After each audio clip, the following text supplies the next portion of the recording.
Hello, and welcome to the Lyrical Lounge, our open mic poetry show here at KBVR TV. My name is Phoebe Ison. I'm a second-year digital communication arts student here at OSU, and I'll be your host for the evening. This is our third episode of the Lyrical Lounge, and our previous episodes can be found on YouTube and Orange Media Network's website, so please go check those out. We've got a great show planned for you all tonight and are very excited to introduce you to four incredibly talented and accomplished poets. Our objective here at the Lyrical Lounge is to be a medium where student poets of all styles and experience levels can showcase their work in a live poetry reading, allowing them to get their writing onto a bigger platform and out into the world. We appreciate you all for tuning in tonight and supporting your local poets. Now, without any further ado, I'd like to invite our first poet of the night, Katie Livermore, to the floor. Hi.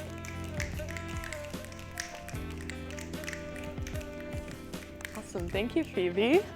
My name is Katie, and I am a third year studying international studies, creative writing, minoring in journalism and chemistry. And I'm also editor-in-chief of the Daily Barometer, which is OSU's newspaper. So while I'm not writing news or editing, I am normally writing poetry, and you can find my poetry on Instagram at @thekoalakatie.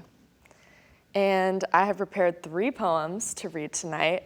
One is about my time in Europe, another one is about lip gloss, and the last one is about my Ukrainian ancestry. Fly in France. Hours of a bladder on the brink, of bursting on its bulky gray bus seat. Balanced on one knee like a beam, practically flew off the bus, said thank goodness, and leapt on. A railroad train inhaling ghosts of Parisian cigarettes passed, trapped in an ancient bricked underground, soaked in the aroma of smoke. Simone's silent smile paralleled dazed sunlight and that of a guitarist, a mime until his lips broke in a French cry, a sweet latte sigh. Then the cobblestones, a trodden path, buzzing by, pasteled buildings revealed white with thick black licorice stripe, a street actor with sickly sour cherry, overlined lips, a truly unwanted kiss.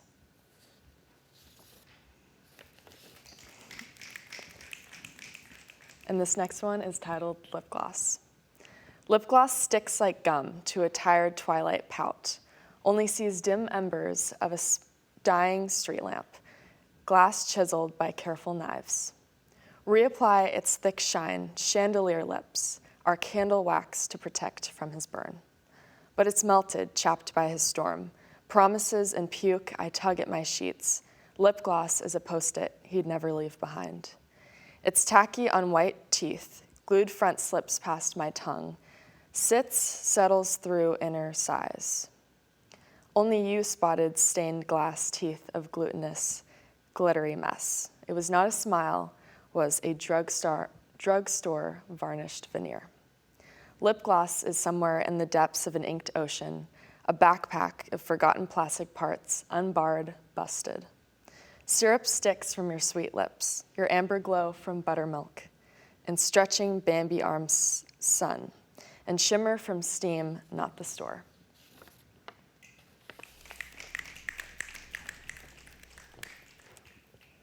And this last one is dedicated to my grandmother, Alice.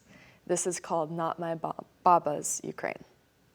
Her porcelain figure, pinched waist delicate, gleaming in Vyshyvanka dress, a smile suspended in time, yellowed from sunflower and wheat waves, perched blue on sink water purling. Fallen, fractured, a stolen breadbasket, pierces her embroidery's kanya. Woven blood spills, scorching, molten from her womb, weaves its way around black rocks from fertile soil, from virulent, fuming strikes. Thank you.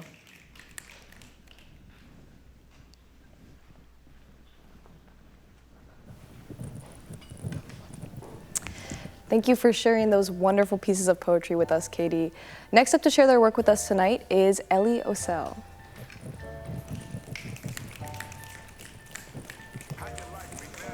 Thank you, Phoebe.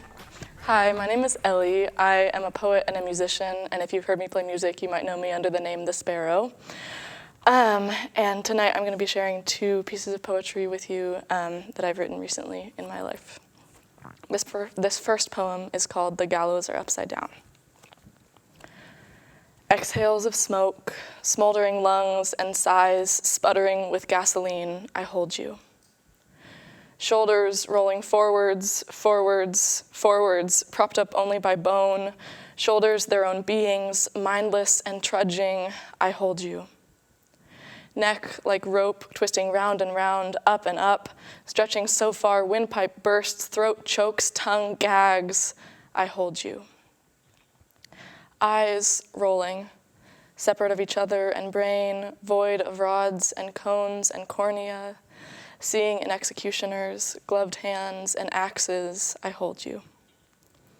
Liver warping, I hold you, arms and head hanging high, legs twitching lower, I hold you. I hold you as you are not quite human, as I am not quite human. I hold you even as you do not hold me. I hold you because I hold you, because I hold you. Thank you. And this next piece is called Call It Human Nature. I think in sobs, arising from some glistening quartz which sits at the point my throat and windpipe meet and sinks into the roots of ponderosa pines. They are electric in their dullness, leaving synapses deflated in their wake, the point where my mind must gasp and yawn to fuel the ache. I'm filled with body salt, which may be why I swell when I drink. My stomach is a drum, inflated and cracking, but creating a beat that makes me jump and stomp and throw my fists towards the soot-filled soil. And my skull is limestone slabbed, channels of tears wearing into oblivion that which encases my mind, presence of skin or hair or moles irrelevant. Rocky skulled and dissolving away, sighs pile at each crease and fold of my brain.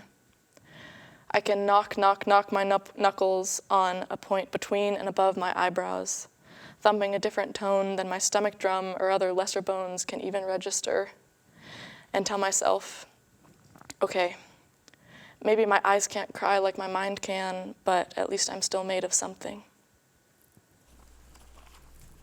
Thank you.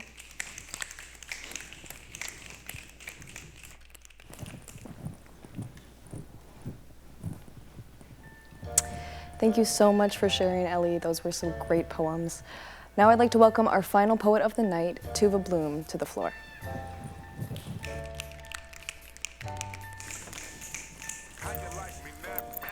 Hello, my name is Tuva Blom. I'm a third-year creative writing major here at OSU, and I also intern at Calyx Press.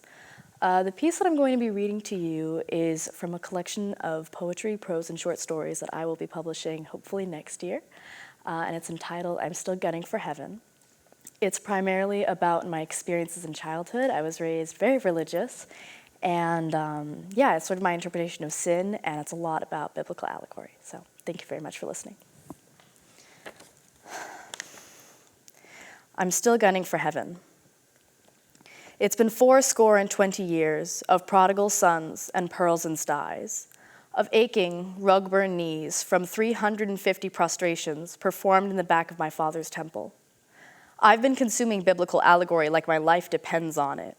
The swine, plural and possessed, legion, perhaps they understood my condition. I've never seen boars run the way they did to the edge of that cliff, stumbling over muddy hooves, cloved and roving, catching on the field as the Lord watches over. With a stone hand, untouched by the ages, he steers them over the heady cliff. The wild boars run, as do I, to the edge, to the precipice. I catch myself on the heavy clumsiness of my limbs. Caught up with countless others, I scramble, gone with the pigs. I spent 3 years running at that cliff, full tilt, but I'm still gunning for heaven. 80 minutes ago, I watched her writhe in the window, her shadow peeling through the layers of my God-fearing soul. The music seeped through the windows, the lilac mysticism of the silky scarves around her shoulders. Her hands positioned on the threshold of the window, wrenching it open, poised to pounce, the incessant action of my grinding teeth, the sweat purling up under the tightness of my skin. She presses herself to the window and calls for me. I haven't watched a parable in motion since my last bout of compulsion. A crowd gathered under that window, slack-jawed in disbelief, and all the people knew. We stood in the streets, entranced by the beguiling beating of Sodom and Gomorrah. I limp away from her lavender longing, the joints in my legs tight and my bruised-up knees locked. With Herculean effort, I drag myself away with my delicate humanity still intact. I've met her before in some dingy old bathrooms. I've condemned her and I've envied her. I join her up there in that tar-black room, but I'm still gunning for heaven. 40 days of fasting in the desert, Lucifer tempted me with manna and wine in the wilderness. Who am I to presume I could deny myself temptation? Imprinted by the consequences of the clay of my body, he came to me. He knew I was weak. I am lost in pursuit of Eden, Persian Gulf, east of Missouri, south of Jerusalem. The tempter tells me to eat, to indulge. I have lost all meaning of indulgence in this lifetime. I mumbled to him that man shall not live on bread alone, but crumbs of guilt crust on the corners of my mouth. He takes me up the mountain and offers me a push, turns bread to stone in my mouth. I chip my teeth and I can barely muster. Do not put the Lord your God to the test. How senseless to be unable to form words of protection, the same that I mouthed in bed at night when I swore I heard the floorboards creak and the horns catch on the doorframe. I blunder and I stumble over the titles I have snatched from those more deserving, handmaiden of God or daughter of Eve. I am in the desert, in wilderness, in Golgotha with the throngs, but I'm still gunning for heaven. 80 years, Anno Domini, the Lord made a whip of cords and chased the unjust out of the temple of veneration. I did so in my youth, in my unjust righteousness. Do not sully my father's temple. How could we have known, the Lord and I, that our fathers could have cleared the temples themselves? How can children help but look up to the responsibilities of their begetters? I imagine with a swipe of his hand, my father could have brought on the flood, the locusts, and the ancestral blessings. Such is the power I always knew he held. 10 plagues in Exodus, pestilence, shrouds of night, and firstborn sons. I do not suppose I understand the symbols of the prophets. My anger has never been righteous. I am no Sisyphus. I cannot roll my struggles up a hill without being crushed. I am no match for the figure of Job. Testing my shoulders would fold my spine into origamic figures. Despite the continuous cleansing of my body and my mind, the trials and the testing, I fear the Lord would chase me out of that temple too, but I'm still gunning for heaven. Thank you.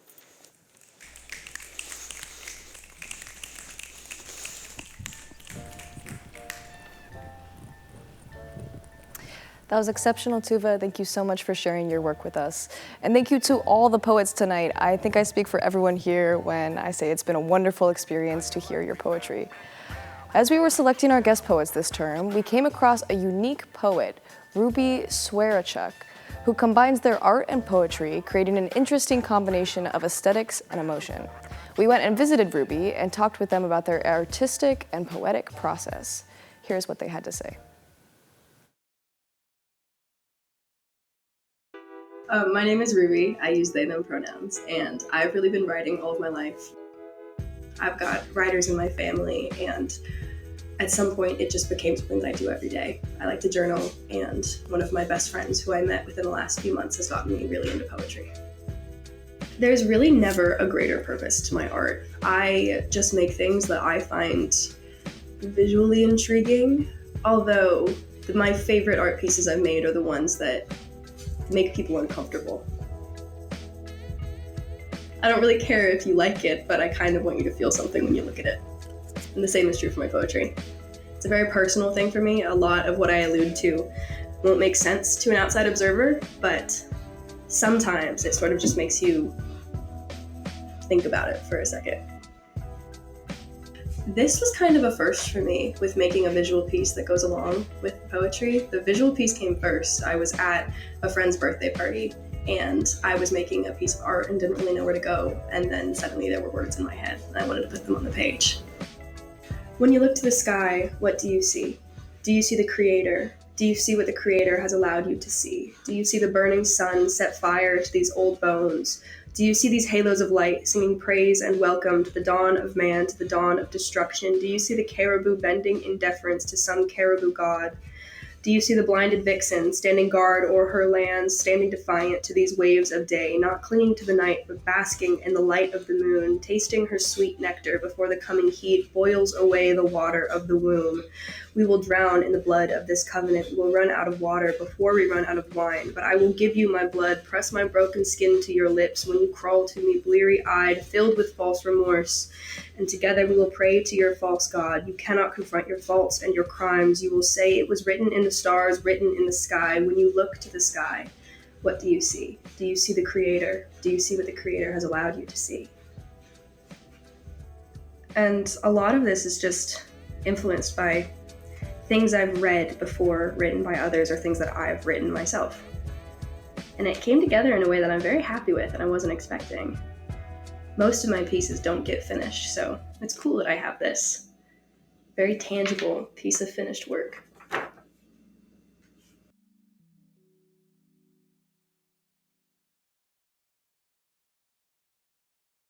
Hello, and welcome back to the Lyrical Lounge. I'm sitting here with our guest poets, Katie Livermore, Ellie Ocell, and Tuva Blom. We're so glad that you chose to be on the show tonight, and we're hoping that you could give us a bit of insight on yourselves and your writing processes, as well as some context regarding the pieces that you shared with us earlier. All right, Katie, I'm going to start with a question for you. Awesome. You mentioned how you work for the Barometer. How do you transition from writing news to writing poetry?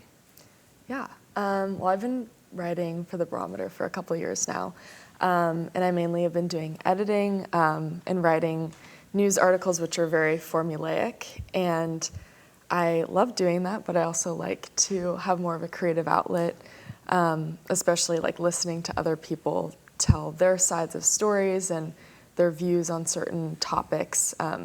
We kind of fuse all of those together in one story, and so I like to kind of break out of that. I try to like every day at least once and write some sort of poem or even if it's like the beginning of a poem, and I try to do that like before I go to bed or sometime like when I'm walking and just type it in my notes app, but it's just a good like emotional and creative outlet. After writing kind of in a certain way all day, I can break free of that.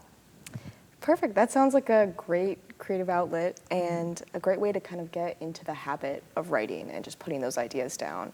Yeah. Ellie, I have a question for you. Your poetry focuses a lot on the body, often connecting it with the imagery of nature. Is there something that drew you to the body as a subject? Yeah, so I have been really interested in writing poetry about the body for a long time, just because I have such a complicated relationship with my own body, as do so many people. I have some different health issues and stuff like that where I can't always count on my body to be present when I need it to be.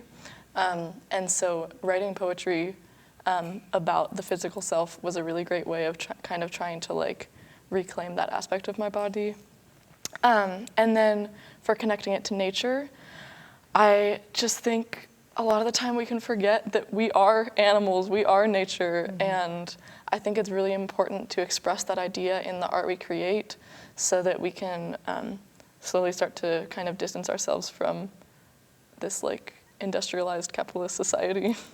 Absolutely. I think that's such a need in the world today. So thank you so much for bringing that touch to your work. Tuva, how do you approach writing about sensitive and intimate topics? Personally, I think the best way to do that is just to understand that everything that you experience and everything that you write about is just from your own perception, that everything that you're seeing and everything you're experiencing is the only thing that, you're the only one who's experienced it that way. Natalie Diaz, who's a really famous American poet, talks about the idea of an apple, and you can hold an apple in your hand and you can watch light reflect off of it, and that's your perception of it. And so if you're writing about the apple, you're just writing about how you're seeing it. You can't ever write about what the apple actually is. And so I think that really applies to writing. And, even if you're writing about something that's really difficult for other people to talk about or is just a really intimate thing, the only way that you can process it is writing about it from your own perspective. So, absolutely. I think that's a great metaphor and a great practice for, aspiring poets to keep in mind when they're starting out writing about those, sensitive topics in their own lives. Thank you so much for sharing. Katie, you have such a distinctive image. You have such a distinctive imagery in Not My Baba's Ukraine. Could you tell us about your inspiration and thought process for that piece? Totally. Well, I'm doing my honors thesis on the Russia-Ukraine war and how that's impacted people in Ukraine and Russia, and just people in general who have ties with both those countries. So I'm doing articles and different stories narrating what these people have gone through and what they're continuing to go through. So it's been a lot of emotional, heavy conversations, and it's been really rewarding to hear and connect with different people in those communities. And I'm also Ukrainian.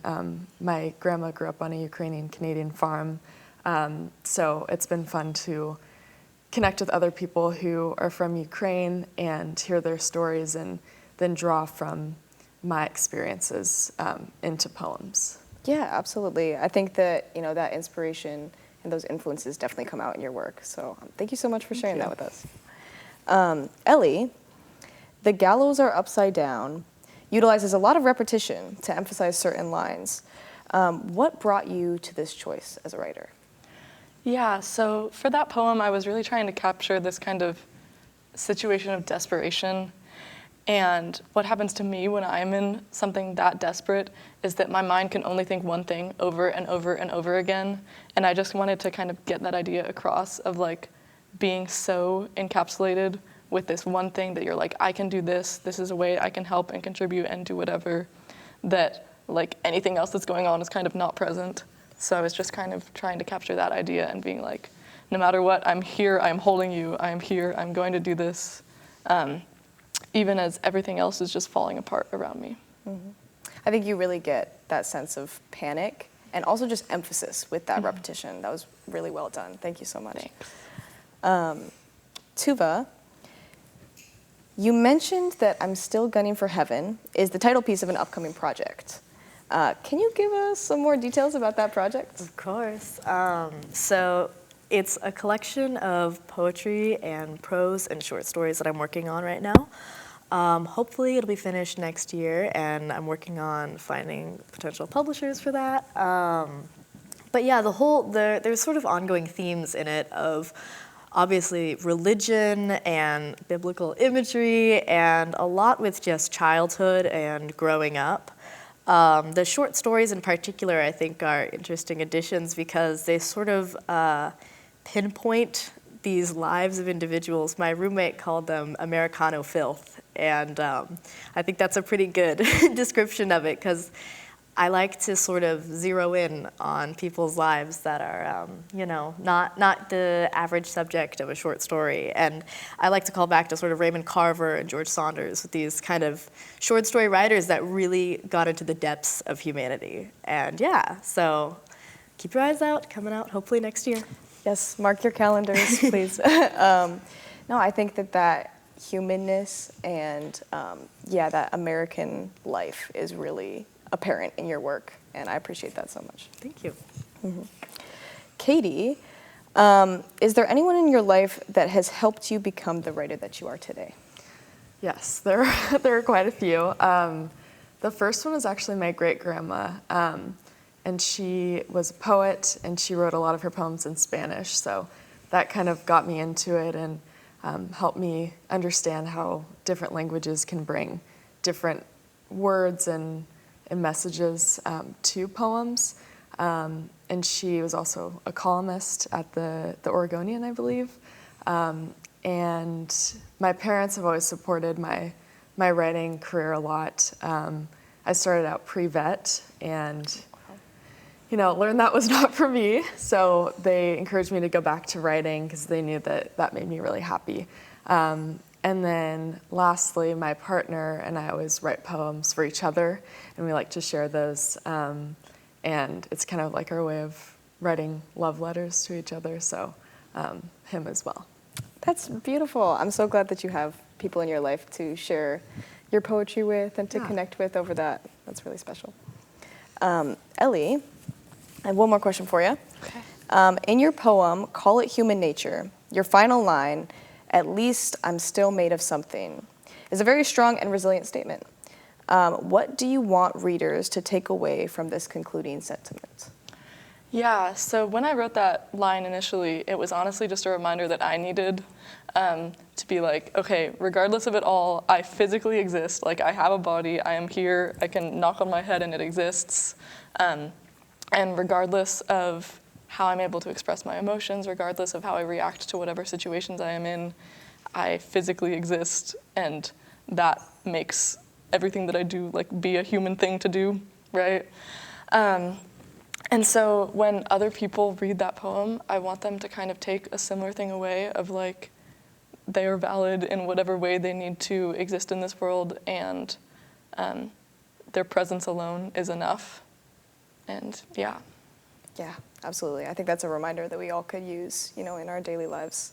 Thank you so much for bringing that element to your poetry. Tuva, I have a last question for you.